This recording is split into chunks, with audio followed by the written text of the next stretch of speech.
Good morning. Last Saturday we were talking about the covenant and the rules that Moses gave to the people, the covenant rules. They said they would keep these rules that God had given them. God promised to bless them.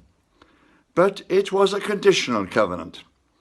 And the people said and admitted quite simply that they kept the rules, then God said he would bless them. If they broke the rules, then somehow they had to be trained, just as any craftsman would train an apprentice. They had to be trained, and God said, I will punish you if you break the rules, but then I'll bring you back over and over again because I have a purpose for you. And that purpose will be worked out.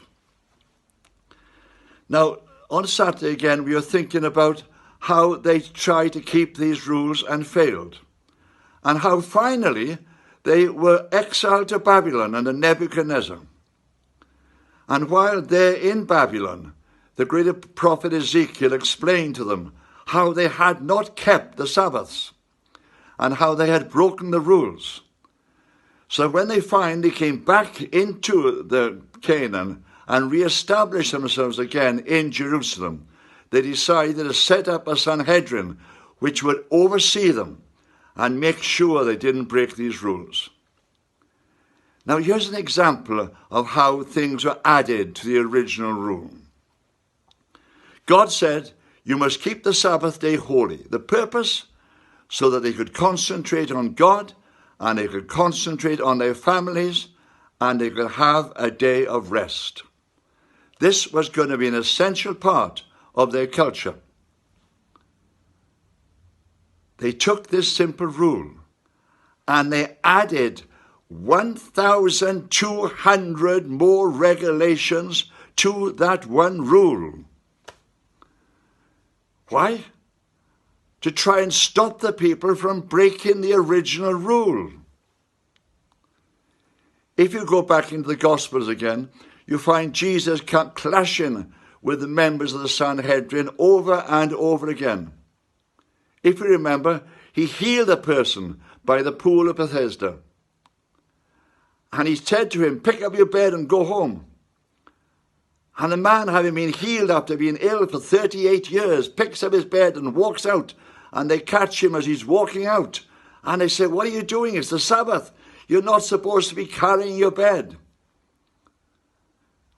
Jesus kept turning on them all the time and said, the Sabbath was made for man, so that you could grow in your relationship with God and you could have fellowship one with another, and it would help you to develop and grow your families.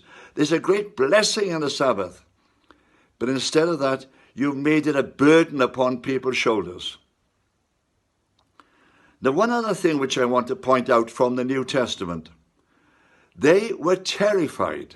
They were terrified that if they allowed the people to break the Sabbath, then once again, God would exile them from the land. See, that was the thinking behind Caiaphas and the other leaders of the Sanhedrin when Jesus was carrying out his ministry. They were terrified that if the people started breaking the Sabbath, they would once again have to go into exile. And Caiaphas, thinking about what Jesus is doing and worried about the outcome of it, gives the fantastic prophecy which comes down. He says, it is better that one man perish than the whole nation go into exile. And that was the decision they made. They had to stop Jesus, because if the people gave up on the rules of the Sabbath and started giving up on the other Mosaic laws, they were terrified in case then, once again, they would lose their nation. They would be taken off into exile. They would be destroyed. And so they decided that they would rather see one person die, that is Jesus, rather than they should be in danger of breaking these laws and destroying themselves in this way. But now we've gone too far. Let's go back again to Moses and giving them this covenant which he explained to them quite clearly. By the way, if you want to look at it and read it, read the book of Deuteronomy.